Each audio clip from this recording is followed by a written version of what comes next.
Inihahanda na ng Malacanang ang executive order sa pagbuo ng Independent Commission na mag-iimbestiga sa mga anomalya sa flood control projects.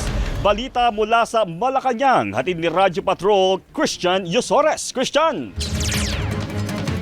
Jeff, magsisilbing investigative arm ang itatatag na Independent Commission to investigate flood control anomalies para sa mga impormasyon na kanilang matatanggap kaugnay ng umano'y mga anomalya at irregularidad sa flood control projects. Sa ambos interview, sinabi din ng Pangulo na bibigyan din ng kapangyarihan ang komisyon na magrekomenda kung sasampahan ng reklamo sa Ombudsman o Department of Justice ang mga mapatutunayang dawit sa katiwalian, hindi lamang sa mga proyekto sa flood control, kundi lahat ng proyekto ng Department of Public Works and Highways. Posibleng buuhin ng 5 hanggang 7 miyembro ang komisyon na kabibilangan ng forensic investigators, abogado, justices at prosecutor na tututok sa mga matatanggap na ebidensya at impormasyon. Unfortunately, the more we look, the more we find.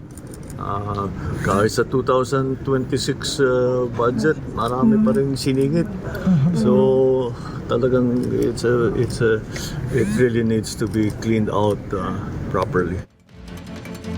Samantala, Jeff, sa nagpapatuloy na press briefing dito sa Malacanang, sinabi ni DPWH Secretary Vince Dizon na agad niyang ipag-uutos ang courtesy resignation ng lahat ng opisyal ng DPWH, kabilang na ang mga undersecretaries, assistant secretaries, division heads at district engineers.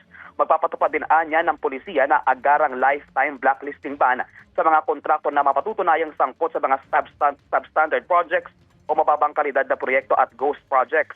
Ayon kay Secretary Dizon, hindi nadadaan sa proseso at hindi na iimbestigahan ang mga kontraktor kapag napatunayang sangkot sa mga substandard at ghost projects at isusumite ang report sa itatatag na Independent Commission. Yan ang balitang kumpirmado. Sigurado, ito ang Radyo Patrol.